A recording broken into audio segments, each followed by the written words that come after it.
నమస్తే, welcome to life line. నేను శివాని. ఈ రోజు మనం డిస్కస్ చేయబోయే టాపిక్స్ వచ్చేసి disc bulge, sciatica, neck and back pain గురించి. సో వీటన్నిటికి సంబంధించి కాజెస్, సిమ్టమ్స్ అండ్ ట్రీట్మెంట్ ఏ విధంగా ఉంటుందో వివరించడానికి ప్రస్తుతం మనతో పాటు స్టూడియోలో ఉన్నారు doctor Sudharani from Homeocare international hospitals. So ఆవిడతో మాట్లాడి మరిన్ని విశేషాలు అడిగి తెలుసుకుందాం. నమస్తే డాక్టర్ గారు. నమస్కారం అండి. సో ఈ రీసెంట్ టైమ్స్లో మనం ఎక్కువగా వింటున్న ప్రాబ్లమ్స్ వచ్చేసి సియాటికా అండ్ బ్యాక్ పెయిన్ గురించి. So first of all sciatica అంటే ఏంటి అండ్ కాజెస్ ఏ విధంగా ఉంటుంది?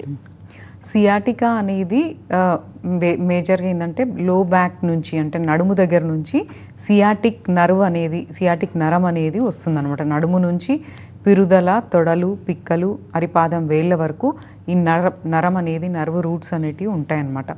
సో ఈ సియాటిక్ నర్వ్ అనేది అనేక కారణాల వల్ల, ఆ కారణాలు ఏంటి అని అంటే ప్రెషర్ వల్ల కావచ్చు, నర్వ్ కంప్రెషన్ వల్ల కావచ్చు, డిస్క్ ప్రాబ్లమ్స్ వల్ల కావచ్చు, వెన్నుపూసల సమస్య వల్ల కావచ్చు, ఓవర్ వెయిట్ వల్ల కావచ్చు, మనం చేసే పనిని బట్టి ఎక్కువ ఒకటే పొజిషన్లో కూర్చోవడము. సో కొంతమందికి మనకి హిప్ పాకెట్లో పర్సు పెట్టుకునే, వ్యాలెట్స్ పెట్టుకునే అలవాటు ఉంటుంది. అలాగే పెట్టుకొని ఆ ప్రెషర్ అవుతున్నా కూడా అలాగే కూర్చుంటారు. సో అట్లా ప్రెషర్ అవ్వడం, ఇంకా ఇంటర్నల్ ఆర్గన్స్ ఏదైనా ట్యూమర్స్ లాంటివి ఉండడము, వాటి ప్రెషర్ ఈ నరాల మీద పడడం.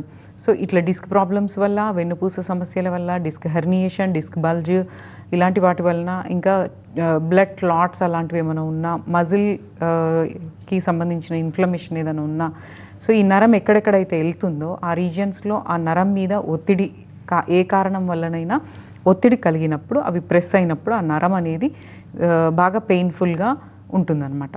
సో దాన్నే మనం సియాటికా అంటాం అనమాట. ఈ సియాటికా అనేది కారణాలు మనం ఇంతకుముందు చెప్పినట్లుగానే ముఖ్య కారణాలు మనం చూసుకుంటే, డిస్క్ ప్రాబ్లమ్స్ ఉన్న వాళ్ళకి, బ్యాక్ డీజనరేటివ్ డిజార్డర్స్ అంటే వెన్నుపూస అరుగుదల ఉన్న వాళ్ళకి, లుంబార్ స్పాండిలోసిస్ లాంటివి ఉన్న వాళ్ళకి, తర్వాత ఎక్కువ మనం చేసే పనిలో, వృత్తిలో డ్రైవింగ్ ఫీల్డ్లో ఉండడము, డెస్క్ జాబ్స్ చేయడము, స్టాగ్నెంట్గా ఒకటే ప్లేస్లో సెడెంటరీగా కూర్చొని ఉండే జాబ్స్, కదలిక లేని జాబ్స్, మన బాడీ వెయిట్, ఓవర్ వెయిట్ ఉండడము. సో ఇంకా మీకు తెలియకుండానే మన ఎక్కువ సడన్గా జర్క్స్, కదలడము, లేదంటే వెయిట్స్ లిఫ్ట్ చేయడము, వంగి లేవడము, సడన్ మూమెంట్స్ ఇచ్చినప్పుడు, లేదంటే మనం నిలిచి నిలబడే, నడిచే, పడుకునే పోస్చర్స్ అనేటివి కరెక్ట్గా లేకపోవడం వల్ల ఎన్నో రోజుల నుంచి మనకి ఆ నరాల మీద, అంటే నడుము కింద తోకబొక్క అనేది ఉంటుంది, tail bone. So lumbar region and sacral రీజియన్లో ఉండే ఈ నడుము కింద భాగంలో ప్రెషర్ అనేది ఏర్పడ్డప్పుడు ఆ నర్వ్ కంప్రెషన్ అనేది అవుతుంది. సియాటిక్ నర్వ్ అనేది కంప్రెస్ అవుతూ ఉంది. అది కంప్రెస్ అవ్వడం వల్ల దీని పని, అసలు ఈ సియాటిక్ నర్వ్ పని ఏంది అని అంటే, ఇది పిరుదల, తొడలు, పిక్కలు, అరిపాదం వేళ్ళ వరకు ఉండే నరాలు, అవి సెన్సరీ అండ్ మోటార్ నర్వ్స్ అనేటివి ఉంటాయి అన్నమాట. ఫంక్షనింగ్ చూసుకుంటే ఆ సెన్సేషన్స్ని తెలిసేటట్టు చేస్తుంది సియాటిక్ నర్వ్స్. కాళ్ళల్లో సెన్సేషన్స్ తెలిసేటట్టు చేస్తుంది. కాలు యొక్క కండరాలు మూమెంట్ కంట్రోల్లో ఉండేటట్టు ఈ సియాటిక్ నర్వ్ అనేది హెల్ప్ అవుతుందన్నమాట. సో ఈ కారణాల వల్ల సియాటిక్ నర్వ్ అనేది ప్రెషర్కి గురైనప్పుడు, సో కొంతమందికి ఏంటి, నొప్పి అనేది కాలు లాగుతూ ఉండడం, అంటే అందరికి ఒకటే లాగుండవు ఈ లక్షణాలు. వన్ సైడ్ ఉండొచ్చు, బోత్ సైడ్స్ ఉండొచ్చు. పిరుదల దగ్గరనే నొప్పి ఉండవచ్చు, తొంటి భాగంలోనే నొప్పి ఉండొచ్చు, బ్యాక్ పెయినే ఉండొచ్చు. కొంతమందికి హిప్ టు నీ జాయింట్ వరకు, అంటే తొంటి నుంచి మోకాల వరకు వెనకాల లాగుతూ ఉంటుంది అనమాట. సో అలాగే కొంతమందికి ఓన్లీ నీ టు ఫుట్ వరకు ఉంటుంది. కొంతమందికి ఫుట్ అంతా నమ్నెస్ లాగా ఉంటుంది. కొంతమందికి ఈ కాళ్ళల్లో తిమ్మిర్లు, మంటలు, మొద్దుబారడము, స్పర్శ కోల్పోవడం లాంటివి, అంటే మనం ఆ స్టేజెస్ పెరుగుతున్న కొద్దీ ఆ సియాటికా అనేది ఏర్పడ్డప్పుడు ఆ పెయిన్ అనేది మనం నెగ్లెక్ట్ చేసి మొండిగా సొంత వైద్యాలు తీసుకుంటూ దానికి ప్రాపర్ కేర్ అనేది తీసుకోకపోతే కాంప్లికేషన్స్ ఎలా ఉంటాయంటే, అది నరం కాబట్టి ఆ నరాలకు సంబంధించిన ఎఫెక్ట్స్ వస్తాయి అన్నమాట. కొంతమందిలో ఏంటి, యూరిన్కి సంబంధించి, మోషన్కి సంబంధించి దాని కంట్రోల్ అనేది పోతుందన్నమాట. బ్లాడర్ కంట్రోల్ పోతుంది, బవెల్ కంట్రోల్ అనేది పోతుంది, మనకు తెలియకుండానే లీక్ అయిపోవడం యూరిన్, అలాంటి పరిస్థితి ఏర్పడుతుంది. కొంతమందిలో ఈ సియాటికా సివియర్గా ఉన్న వాళ్ళకి కొంచెం తుమ్మినా, దగ్గినా కూడా యూరిన్ లీక్ అయిపోవడము, మోషన్ లీక్ అవ్వడం లాంటి సెన్సేషన్స్ కూడా ఉంటాయి. అవి కంట్రోల్ ఉండవు అనమాట. తర్వాత నడిచేటప్పుడు బ్యాలెన్స్ అవుట్ అవుతూ ఉంటుంది. ఇనీషియల్గా కాళ్ళు లాగుతుంది, నొప్పి అనేది ఉంటుంది. కానీ అది మనం నెగ్లెక్ట్ చేస్తున్న కొద్దీ ఈ నరం ఒత్తిడి ఎక్కువైనప్పుడు, సియాటిక్ నరం ఒత్తిడి ఎక్కువైపోయినప్పుడు మంటలు అనేటివి ఎక్కువ ఏర్పడుతూ ఉంటాయి. కాళ్ళల్లో షాక్ కొట్టినట్టుగా ఉంటుంది, మంటలు ఉంటాయి, తిమ్మిర్లు ఉంటాయి, నమ్నెస్ ఉంటుంది. కొంతమందికి ఈ సియాటికా ఎక్కువ ఎఫెక్ట్ ఉన్నప్పుడు కాళ్ళకి చెప్పులు వేసుకున్నా కూడా అర్థం కాదన్నమాట, చెప్పులు ఊడిపోతూ ఉంటాయి, నడుస్తుంటే బ్యాలెన్స్ అవుట్ అయ్యి కొంతమంది కింద పడిపోతూ ఉంటారు. సో ఇంకోటి ఏంటంటే దీంట్లో ఇంతకుముందు నేను చెప్పిన కారణాలు అవి ఒక్కటే కాకుండా కొంతమందిలో షుగర్, ఇంకా ఆటోఇమ్యూన్ డిజార్డర్స్ ఉన్న వాళ్ళకు కూడా ఇలా బ్యాక్ పెయిన్ అండ్ నరాల వీక్నెస్ లాంటివి ఎక్కువయ్యే అవకాశం ఉంటుంది. షుగర్లో వచ్చేసి డైరెక్ట్గా కాకుండా షుగర్ ఉన్న వాళ్ళకి, అన్కంట్రోల్డ్ షుగర్, డయాబెటీస్ ఉన్న వాళ్ళకి నరాల మీద ఉండే పైపొర అనేది వెళ్ళిపోవడం, అంటే మైలిన్ షీత్ అనేది వెళ్ళిపోవడం వల్ల కూడా నరాలు వీక్ అయిపోతూ ఉంటాయి అన్నమాట. మెల్లమెల్లగా ఆ నరాలు అనేవి వీక్ అయిపోయి కాళ్ళల్లో న్యూరోపతి లాగా ఈ సియాటిక్ నర్వ్ దెబ్బతినడం అనేది కూడా ఒక రీజన్ ఉండొచ్చు. సో ఇంకా బాగా వెయిట్ ఎక్కువ ఉన్న వాళ్ళు కూర్చున్నప్పుడు వాళ్ళు చేసే పనులను బట్టి వారి యొక్క బరువే ఆ సియాటిక్ నరం మీద ఒత్తిడి ఏర్పడడం వల్ల కూడా ఆ కాళ్ళు లాగడం, నొప్పి, కూర్చొని లేవడానికి ఇబ్బంది, నడవడానికి ఇబ్బంది, ఒక సైడ్ వంగిపోవడం లాంటివి జరుగుతూ ఉంటుంది. కాంప్లికేషన్స్లో ఏంటంటే ఈ సియాటిక్ నర్వ్ అనేది ఎక్కువ ఎఫెక్ట్ అయినప్పుడు సియాటికాలో కొన్నిసార్లు డిజబిలిటీస్ కూడా వచ్చేస్తూ ఉంటాయి. అంటే కంప్లీట్గా నడక చేంజ్ అయిపోవడము, పోస్చర్ చేంజ్ అయిపోవడం జరుగుతూ ఉంటుంది. దీనికి మనం ఇంట్లో తీసుకోవాల్సిన జాగ్రత్తలు ఏంటి అంటే ఈ సియాటిక్ నర్వ్ పెయిన్ ఉన్నవాళ్ళు, బ్యాక్ పెయిన్ ఉన్నవాళ్ళు, వీక్ ఉన్నవాళ్ళు, ఒబేస్ ఉన్నవాళ్ళు, మీ జాబ్లో ఎక్కువ సిట్టింగ్ జాబ్స్ ఉన్నవాళ్ళు మీరు తీసుకోవాల్సిన జాగ్రత్తలు ఏంటంటే ఈ సియాటికా రాకుండా ఉండాలి అంటే మీరు చేసే జాబ్లో బ్రేక్స్ ఇస్తూ ఉండండి. కొంతసేపు నిలబడండి, కొద్దిసేపు తిరగండి, మధ్యలో ఒక అర్ధగంటకోసారి, గంటకోసారి పొజిషన్ చేంజ్ చేస్తూ ఉండండి. ఒకవేళ నిలబడి చేసే జాబ్ అయితే కొద్దిగా కాళ్ళు మూమెంట్ ఇవ్వండి, కాలు కింద ఏదైనా పెట్టుకోండి ఒక కాలు కింద. సో ఇట్లాంటివి చేస్తూ ఉండండి, కొంచెం తిరగండి. సో మూమెంట్ అనేది చేంజ్ చేయండి. ఇంకోటి ఏంటంటే ఈ ఆల్రెడీ బ్యాక్ పెయిన్ ఉన్న వాళ్ళు బ్యాక్ సపోర్ట్తో కూర్చోండి. అంటే కూర్చునే జాబ్స్ అయితే వెనకాల బ్యాక్లో గ్యాప్ లేకుండా స్పైన్ స్ట్రైట్ ఉండేటట్టు బ్యాక్ సపోర్ట్తో కూర్చోండి. తర్వాత ఈ హిప్ బెల్ట్ అనేది యూజ్ చేయండి ఒకవేళ, ఎందుకంటే ఈ నరాల ఒత్తిడి, డిస్క్ ప్రాబ్లమ్స్ వల్ల వచ్చినట్లయితే అది మనకు తెలియకుండా మన మూమెంట్ ఇచ్చినప్పుడల్లా ప్రెషర్ అనేది ఎక్కువైపోయి కాళ్ళకి ఎఫెక్ట్ అవుతుంది. కాబట్టి హిప్ జాయింట్కి అది సపోర్టివ్గా మీకు హిప్ బెల్ట్ అనేది యూజ్ చేయండి, లుంబోసాక్రల్ బెల్ట్ అనేది యూజ్ చేయండి. సో అలాగే ఇంకా కొంతమందిలో క్యాన్సర్స్ ఉన్న వాళ్ళకి మెటాస్టాసిస్ అనేది జరిగినప్పుడు, అది స్ప్రెడ్ అయినప్పుడు కూడా వెన్నుపూస అనేది డ్యామేజ్ అవ్వడం జరుగుతుంది. ఇంకా కొంతమందిలో ఏంటంటే ఆస్టియోమైలైటిస్, ఇన్ఫెక్షన్స్, టీబీ లాంటి ఇన్ఫెక్షన్స్ స్పైనల్ కార్డ్కి ఏర్పడ్డప్పుడు ఆ ఎముకలలో అరుగుదల, ఎముకలు స్పర్ అనేది ఫామ్ అవుతూ ఉంటుంది అనమాట. అరుగుదలలో ఆ బోన్ గ్రోత్ అనేది ఏర్పడ్డప్పుడు కూడా నరం ఒత్తిడి ఏర్పడుతుంటుంది. సో ఈ నర్వ్ రూట్స్ సియాటికాకి సంబంధించింది ఏంటంటే సియాటిక్ నర్వ్ అనేది నడుము భాగంలో అంటే L4, L5 దగ్గర 2 నర్వ్ రూట్స్ అనేటివి దాని నుంచి వస్తాయన్నమాట. అలాగే సాక్రమ్, నడుము కింద భాగంలో సాక్రమ్లో కూడా అంటే S1, 2, 3 ఈ రీజియన్స్లో L3, L4, S1, S2, S3 ఈ రీజియన్స్లో ఏంటంటే ఈ నర్వ్స్ అనేటివన్నీ కలిసి నర్వ్ రూట్ అంతా కలిసి సియాటిక్ నర్వ్ లాగా ఫామ్ అయ్యి అది కాలు, పిరుదల, తొడలు, పిక్కల నుంచి పాదం వరకు వెళ్తుంది. ఇది లాంగెస్ట్ నర్వ్ అని కూడా అంటాం అనమాట. ఇదేంటంటే ఒక 1/2 ఇంచ్తో మొదలయ్యి అది ఒక పాయింట్లో 1 ఇంచ్ వరకు కూడా దాని విడ్త్ అనేది ఉంటుంది. సో ఈ కంప్రెషన్ ట్యూమర్స్ వల్ల రావచ్చు, బ్లడ్ క్లాట్ వల్ల రావచ్చు, కండరాలలో ఏదైనా ఇన్ఫ్లమేషన్ ఉండడం వల్ల రావచ్చు, ఇంజురీస్ వల్ల రావచ్చు. ఇంజురీస్ అంటే మీరు ఏదైనా వెయిట్స్ బాగా లిఫ్ట్ చేయడం, వాటర్ క్యాన్స్ కానీ, లేదంటే జిమ్లో ఇంజురీస్ కానీ, వెయిట్స్ కానీ ఇలాంటివి చేసినప్పుడు, సడన్ మూమెంట్స్ ఉన్నప్పుడు, సడన్గా వంగి లేసినప్పుడు, లేదంటే కింద పడడం, యాక్సిడెంట్స్, దెబ్బలు ఇలాంటి వాటి వల్ల కూడా వస్తూ ఉంటాయి. కొంతమందిలో ఈ డెలివరీ టైంలో అంటే లాస్ట్ ట్రైమిస్టర్ ప్రెగ్నెన్సీలో కూడా ఫీటల్ వెయిట్ అనేది ఎక్కువైపోయినప్పుడు దాని ప్రెషర్ స్పైనల్ కార్డ్ మీద పడి కూడా ఈ సియాటిక్ సిమ్టమ్స్ అనేవి వస్తాయి. ఈ సియాటికా అనేది ఇనీషియల్ స్టేజెస్లో ఉన్నప్పుడు, లైట్గా సిమ్టమ్స్ ఉన్నప్పుడు దానంతట అదే బెడ్ రెస్ట్ తీసుకోవడం వల్ల రికవరీ అవుతుంది. కానీ ఆ మూల కారణాన్ని బట్టి ఈ సియాటికా అనేది డాక్టర్ని కన్సల్ట్ అయ్యి ఏ స్టేజ్లో ఉందని తెలుసుకొని దాన్ని బట్టి మందులు వాడుకుంటే ఈ పెయిన్ అనేది లైఫ్ లాంగ్ లేకుండా చేసుకోవచ్చు, సర్జరీ వరకు వెళ్ళకుండా చేసుకోవచ్చు, అండ్ డిజబిలిటీస్ కాకుండా అది మళ్ళీ కంప్లీట్ హీలింగ్ అయ్యేటట్టు కూడా మనం చేసుకోవచ్చు అనమాట. ఈ హీలింగ్ అనేది మినిమం ఒక 2 to 3 వీక్స్ నుంచి స్టార్ట్ అయ్యి కొద్ది వారాలలోనే అది హీలింగ్ అవుతుంది. బాగా కాంప్లికేటెడ్గా ఉంటే కొద్ది నెలల వరకు పడుతుంది అనమాట. కానీ ఈ హోమియోపతిక్ ట్రీట్మెంట్ ఏంటి అని అంటే సైడ్ ఎఫెక్ట్స్ లేకుండా న్యాచురల్ రెమెడీస్, అంటే న్యాచురల్గా మనకు దొరికే సబ్స్టెన్సెస్లో నుంచే ఇది తయారవుతుంది. Homoeopathic medicines, sugar free medicines. ఈ మెడిసిన్స్ వాడడం వల్ల మీకు హీలింగ్ అనేది తొందరగా అవుతుంది, రికవరీ తొందరగా అవుతుంది, నర్వ్ స్ట్రెంథనింగ్ అవుతుంది, నర్వ్ కంప్రెషన్ అనేది తగ్గుతుంది, నరం యొక్క బలం అనేది పెరుగుతుంది. పెరుగుతుంది. అలాగే నరువు మీద ప్రెషర్ ఏమైనా ఉంటే తగ్గుతుంది. దానికి మూల కారణం అనేది కరెక్ట్గా తెలుసుకొని దానికి మనం హోమియోపతి ట్రీట్మెంట్ కనుక తీసుకుంటే ఇది కొద్ది వారాలలో నుంచి కొద్ది నెలల వరకు ఇది కంప్లీట్గా ఈ సియాటికా అనేది రికవరీ అయ్యే అవకాశం ఉంటుందండి. ఓకే, సో మీరు ట్రీట్మెంట్ గురించి చెప్పడం జరిగింది. సో దీన్ని సియాటికాని ఎలా డయాగ్నోస్ చేయొచ్చు అంటారు? సియాటికాని మనం ఎట్లా తెలుసుకోవాలి అని అంటే సిమ్టమ్స్ మాదిరిగా, అంటే ఎవరికైనా కూడా ఆడమగా ఏ జెండర్లో అయినా జనరల్గా 30 years తర్వాత ఇది స్టార్ట్ అవుతూ ఏజ్ పెరుగుతూ ఉంటే వస్తూ ఉంటుంది. అయితే మీ లక్షణాలను బట్టి ఒక 2-3 వారాలను మించి మీకు బ్యాక్ పెయిన్ కానీ, నడుము నొప్పి కానీ, పిరుదల దగ్గర నొప్పి కానీ, లేదంటే తొడల దగ్గర లాగడం కానీ, కాళ్ళు లాగడం కానీ, కాళ్ళల్లో షాక్ కొట్టినట్టుగా ఉండడం కానీ, తిమ్మిర్లు, మంటలు, మొద్దుబారడం కానీ, నడిచేటప్పుడు, కూర్చొని లేసేటప్పుడు, మెట్లకి దిగేటప్పుడు మీకు కాల్లో తొంటి నుంచి పాదం వరకు ఏదైనా డిస్కంఫర్ట్ వస్తుంది, పెయిన్ వస్తుంది అని అంటే డెఫినెట్గా నెగ్లెక్ట్ చేయకండి. ఎందుకంటే ఈ మధ్యకాలంలో అవి సివియర్గా అయిపోతున్నాయి అన్నమాట, సర్జరీ వరకు వెళ్ళిపోతున్నాయి. సో అలా ఉన్నప్పుడు వెంటనే డాక్టర్ని కలిసి కొన్ని పరీక్షలు చేయించుకోవాలి. మీరు ఇంట్లో ఎలా తెలుసుకోవాలి అని అంటే మీరు పడుకోండి, వెల్లెలకల్లా పడుకొని తల పైకి పెట్టి పడుకొని కాళ్ళు పైకి ఇట్లా మెల్లగా ఒక్కొక్క కాలు రేస్ చేయండి. రేస్ చేస్తున్నప్పుడు అది 30 to 70 degrees లోపల రేస్ చేస్తున్న టైంలో ఏదో ఒక పాయింట్లో మనకు సివియర్ పెయిన్ అనేది వస్తుందన్నమాట. అలా వచ్చింది అని అంటే సియాటికా ఉన్నట్లే అనమాట. ఇంకా మీరు ఇంట్లోనే హీల్స్ మీద నడిచి చూడండి, నడవడానికి వస్తుందా లేదా, పెయిన్ ఎక్కువ ఉందా, టోస్ మీద హీల్స్ మీద నడిచి చూడండి. ఒకవేళ మీకు పెయిన్ ఏదో ఒక పాయింట్లో వస్తుందంటే డెఫినెట్గా డాక్టర్ని కలవండి, సొంత వైద్యాలు వద్దు.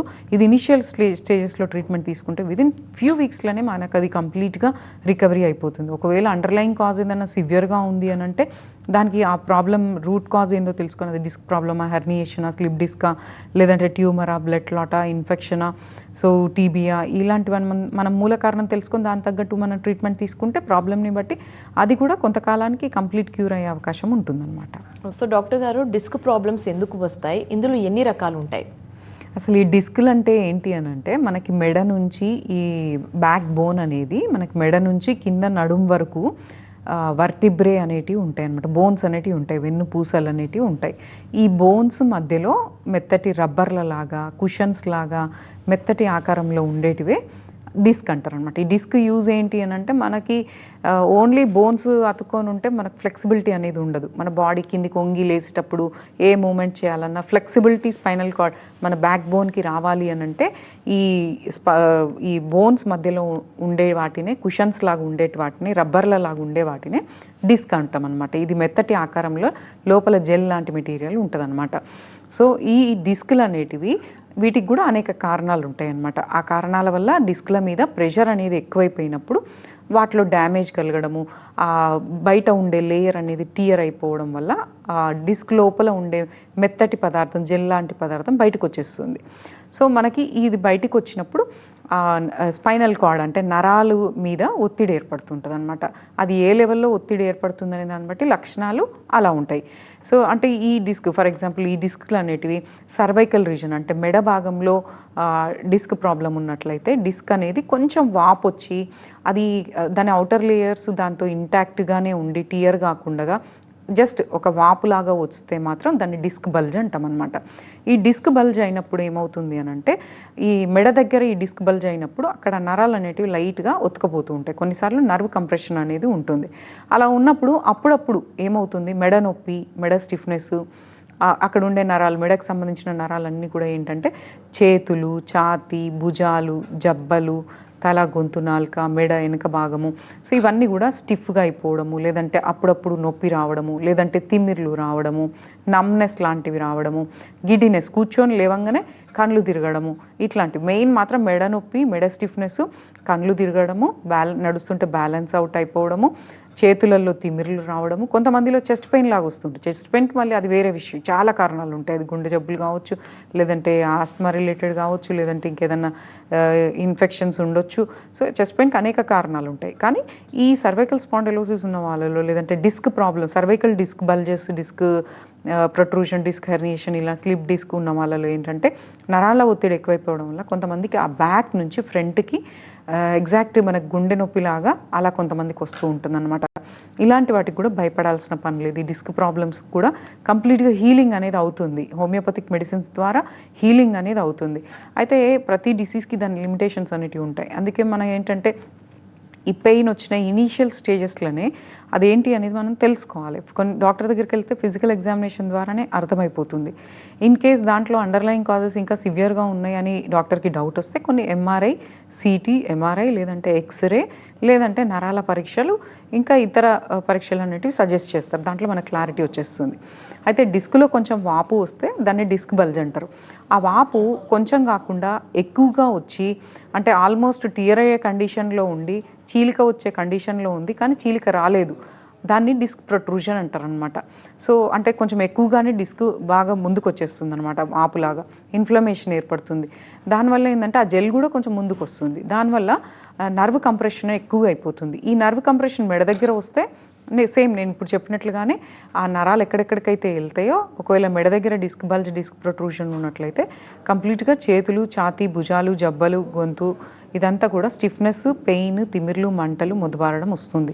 డిస్క్ హెర్నియేషన్ ఉంటే అసలు వాళ్ళు కదలలేని పరిస్థితి, మెడ తిప్పలేని పరిస్థితి, కంప్లీట్గా స్టిఫ్ అయిపోతుంది, మూమెంట్ అనేది రాదు, బట్టలు వేసుకోవడానికి కూడా రాదు, అంటే చెయ్యి మూమెంట్ కూడా రాకపోవడము, కొన్నిసార్లు సెన్సేషన్ తెలియకపోవడం, గ్రిప్ తగ్గడము, ఏది పట్టుకున్నా పడిపోవడం, చేతిలో నుంచి పడిపోవడం, కొన్నిసార్లు ఏంటంటే మజిల్ కూడా లాస్ అయిపోతూ ఉంటుంది, డిజబిలిటీకి కూడా దారితీస్తుంది. కాబట్టి ఇది నెగ్లెక్ట్ చేయకూడదు.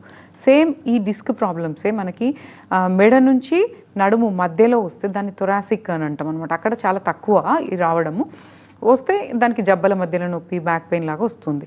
సో అలాగే ఈ డిస్క్ ప్రాబ్లమ్స్ తరచుగా వచ్చేది ఏంటంటే కామన్గా మనం చూసేది నడుము భాగంలో, అంటే లుంబార్ రీజియన్లో L4, L5 అని చాలామంది చెప్తూ ఉంటారు అనమాట. L3, L4, L4, L5.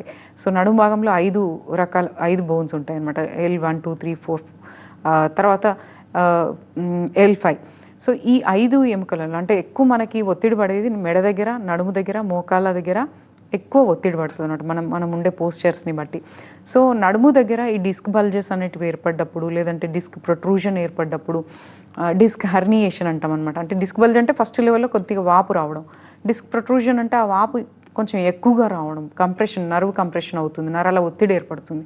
Disc herniation ఏంటి అని అంటే కంప్లీట్గా ఆ డిస్క్కు ఉండే అవుటర్ లేయర్ అనేది టియర్ అయిపోతుంది, క్రాక్ లాగా వచ్చేసి లోపల ఉండే జెల్ మెటీరియల్ అనేది బయటికి వచ్చేస్తుంది అనమాట. బయటికి రావడం వల్ల కంప్లీట్గా ఆ నర్వ్ అనేది బాగా కంప్రెస్ అయిపోయి ఆ నరం వీక్నెస్, నరం పెయిన్, నొప్పి, pinching pain, shock like pain అనేది ఏర్పడుతూ ఉంటుంది. నడుము భాగంలో ఈ డిస్క్ బల్జ్, డిస్క్ హెర్నియేషన్ ఉన్న వాళ్ళకి లో బ్యాక్ పెయిన్ అనేది చాలా కామన్గా వస్తుందన్నమాట. అంటే కూర్చొని లేవలేరు, నడవలేరు, మెట్లెక్కి దిగలేరు, వంగి లేవలేరు, ఇలాంటివి కూడా చేయకూడదు. సో ఇట్లా ఉంటుంది. అయితే నడుము భాగంలో ఏ డిస్క్ ప్రాబ్లం ఏర్పడ్డా కూడా మెయిన్ అక్కడ ఉండేది సియాటిక్ నరం. అంటే నడుము నుంచి కింద భాగాలకు ప్రసారమైన నరాలు అనేటివి ఒత్తిడికి గురవుతాయి. ఆ ఒత్తిడి ఒక్కొక్కసారి ఎక్కువగా ఉంటుంది. కొంతమంది బాగా కంప్లీట్గా బెడ్ రెస్ట్ తీసుకొని జాగ్రత్తలు తీసుకుంటే కొంచెం తగ్గుతుంది. కానీ మీరు హెవీ వెయిట్స్ లిఫ్ట్ చేయడము, సడన్ మూమెంట్స్ ఇవ్వడము, జర్క్స్, కింద పడడము, దెబ్బలు, ఆహారం కరెక్ట్గా లేకపోవడము, దాని ప్రాపర్ కేర్ అనేది తీసుకోకుండా మొండిగా పనులు చేయడం, లాంగ్ జర్నీస్ చేయడం, ఇలాంటివి చేస్తే మాత్రం అది మళ్ళీ తిరగబడము, బాగా సివియర్ అయిపోవడము, ఉన్న ప్లేస్లో నుంచి డిస్క్ కదిలిపోవడం, స్పాండైలోలిస్థెసిస్ అంటామంటాం దాన్ని. సో ఇలాంటివి ఏది జరిగినా నడుము భాగంలో ఉండే నరాలు మెయిన్ ఎఫెక్ట్ అయ్యేది సియాటిక్ నర్వ్ ఎఫెక్ట్ అవుతుంది. సో అంటే నేను ఇంతకుముందు చెప్పినట్లుగానే యూరిన్ కంట్రోల్ పోవడము, లేదంటే మోషన్ కంట్రోల్ పోవడము, లేదంటే కాళ్ళు విపరీతమైన నొప్పి, కాళ్ళు అడుగుదీసి వేయలేని పరిస్థితి, సడన్గా షాక్ కొట్టినట్టుగా ఉండడము, తిమ్మిర్లు, మంటలు, మొద్దుబారడం అనేది ఎక్కువగా ఉండడం ఈ డిస్క్ ప్రాబ్లమ్స్లో కనిపిస్తుంది అనమాట. అయితే చాలామంది డిస్క్ ప్రాబ్లమ్స్కి సర్జరీస్కి వెళ్దామని అనుకుంటూ ఉంటారు. కానీ మీకు తెలియని విషయం ఏంటంటే ఈ disc bulge, disc protrusion, disc herniation కూడా కొంతవరకు. సో ఇవి మనకి హోమియోపతిక్ మెడిసిన్స్ ద్వారానే ఇంకా మేము చెప్పే జాగ్రత్తలు పాటించుకుంటే అది కంప్లీట్గా రికవరీ అయ్యే అవకాశాలు కూడా చాలా మటుకు ఉన్నాయి. ఎంతమంది మా దగ్గరకు వచ్చే పేషెంట్లు డిస్క్ బల్జ్, డిస్క్ ప్రొట్రూషన్, కొన్ని డిస్క్ హెర్నియేషన్ కేసెస్ కూడా వితౌట్ సర్జరీ ఓన్లీ మందులతోనే కొన్ని వారాల నుంచి ప్రాబ్లమ్ని బట్టి ఎంత డెప్త్లో ఉంది, ఎంత సీరియస్గా ఉంది కండిషన్, ఎన్ని రోజుల నుంచి ఉంది, కారణం ఏంటి అనేది, కాంప్లికేషన్స్ అవన్నీ చూసుకొని ఒక్కొక్క డిసీజ్కి ఒక్కొక్కలాగా ఉంటుందన్నమాట. సో ఇలా మా దగ్గరికి వచ్చే వాళ్ళలో కొద్ది నెలలలో ఫస్ట్ 1-2 మంత్స్లోనే చాలా మంచిగా రికవరీ అయ్యి నడవగలుగుతున్నారు, నడవలేని వాళ్ళు కూడా. సో సర్జరీ అనుకున్న వాళ్ళు కూడా వితౌట్ సర్జరీ ఫ్యూ మంత్స్లోనే అది రికవరీ అవుతుంది. అయితే రికవరీ కాగానే మానేయకూడదు అనమాట. సో దాన్ని కంటిన్యూ చేయాలి కొన్నాళ్ళ పాటు, ఫ్యూ మంత్స్ పాటు ఇది కంటిన్యూ చేసుకుంటా అవి మళ్ళీ తిరగబడకుండా వెన్నుపూస అంతా బలపడేలాగా, నరాలు బలంగా అయ్యేలాగా, నర్వ్ కంప్రెషన్ తగ్గేలాగా, డిస్క్ అనేది హీలింగ్ అయ్యేలాగా, disc bulge, disc protrusion, disc herniation ఇవన్నీ సెల్ఫ్గా మనకు మందుల ద్వారా హీలింగ్ అయ్యే విధంగా మెడికేషన్స్ అనేటివి ఉన్నాయన్నమాట ప్రతి స్టేజ్కి. ఆ మెడికేషన్ వాడుతూ ఉంటే మీకు ఆ తిమ్మిర్లు తగ్గుతాయి, నొప్పులు తగ్గుతాయి, స్టిఫ్నెస్ తగ్గుతుంది, షాక్ కొట్టిన సెన్సేషన్ అనేది తగ్గుతుంది, నడుము నొప్పి తగ్గుతుంది, మీరు నడవగలుగుతారు అండ్ మీ పనులు కూడా అన్నీ చేసుకోగలుగుతారు. అయితే ఈ డిస్క్ ప్రాబ్లమ్స్ ఉన్న వాళ్ళు, మెడ దగ్గర ప్రాబ్లం ఉన్నా, నడుము దగ్గర ప్రాబ్లం ఉన్నా కొన్ని జాగ్రత్తలు అయితే కంపల్సరీ పాటించాలండి. సో ఆ జాగ్రత్తలు ఏంటి అంటే సర్వైకల్ డిస్క్ బల్జ్ ఉన్న వాళ్ళు, అంటే మెడ దగ్గర డిస్క్ ప్రాబ్లమ్స్ ఉన్న వాళ్ళు తీసుకోవాల్సిన జాగ్రత్తలు, మెడకి సర్వైకల్ కాలర్ యూజ్ చేయండి, బెల్ట్ యూజ్ చేయండి. సో కొంచెం లైట్గా ఎక్సర్సైజ్, మజిల్ స్ట్రెంథనింగ్ ఎక్సర్సైజెస్ చేయండి, బ్యాక్ సపోర్ట్తో కూర్చోండి. సిస్టమ్ వర్క్ చేసేవాళ్ళు గంటల కొద్దీ ఒకటే పొజిషన్లో ఉండొద్దు, ఇట్లా చేతుల మీద కాకుండా ఈ ఎల్బోస్ కూడా టేబుల్ మీద ఉండేలాగా చూసుకోండి. సో ఈ చిన్న చిన్న జాగ్రత్తలు చేసుకుంటూ మేనేజ్ చేసుకోండి. తర్వాత నడుములో డిస్క్ ప్రాబ్లమ్స్ ఉన్న వాళ్ళు ఏం చేయాలంటే బ్యాక్ సపోర్ట్తో, గ్యాప్ లేకుండా మంచిగా పోస్చర్ స్ట్రైట్గా మెయింటైన్ చేసి బ్యాక్ సపోర్ట్తో కూర్చోండి. కాళ్ళు కూడా కరెక్ట్గా hip to need to foot అనేది ఉంటుందన్నమాట. అలా మన వెయిట్ అంతా కూడా భూమికి వెళ్ళేలాగా మన పోస్చర్స్ కరెక్ట్గా మెయింటైన్ చేసుకోవాలి. నడుముల మీద వంగకండి, కాళ్ళ మీద వంగండి, నడుముల మీద వెయిట్స్ లిఫ్ట్ చేయకండి, అది కాళ్ళకి పడేలాగా చూసుకోండి. సో ఇలాంటివి మినిమం చేసుకుంటూ కింద కూర్చోకండి, డైరెక్ట్గా పడుకొని అడ్డంగా లేవకండి, సడన్ మూమెంట్స్ అవాయిడ్ చేయండి, వెయిట్ లిఫ్టింగ్ అవాయిడ్ చేయండి. ఒకవేళ మీ బాడీ వెయిట్ కనుక ఎక్కువ ఉంటే వెయిట్ లాస్కి ట్రై చేయండి, అది బెస్ట్ అనమాట. ఎందుకంటే ఒబేసిటీ ఉన్న వాళ్ళకి డైరెక్ట్గా వెయిట్ అంతా స్పైనల్ కార్డ్ మీద పడుతుంది. అండ్ మీకు పర్సులు పెట్టుకునే అలవాటు ఉంటే, జోబులలో పర్సులు పెట్టుకునే అలవాటు ఉంటే, ఇంకా కీస్ ఇంకా ఏవైనా అన్ని పెట్టినప్పుడు అక్కడ గ్లూటియల్ రీజన్, పిరుదల భాగంలో సియాటిక్ నరం మీద ఒత్తిడి ఏర్పడి, అది అక్కడ ఒత్తిడి ఏర్పడ్డా కాలంతా లాగుతుంది అనమాట. ఇవి కొంతమందికి లైఫ్ లాంగ్ కూడా కంటిన్యూ అవుతుంటాయి. వీటికి ట్రీట్మెంట్స్ ఉన్నాయి. Okay, so sciatica, disc bulge and neck pain, back pain సమస్యలకు సంబంధించి చక్కటి పరిష్కారం చెప్పినందుకు thank you so much doctor గారు. సో ఇది ఇవాల్టి లైఫ్ లైన్. మరో అంశంతో మళ్ళీ కలుద్దాం. అప్పటి వరకు చూస్తూనే ఉండండి TV9.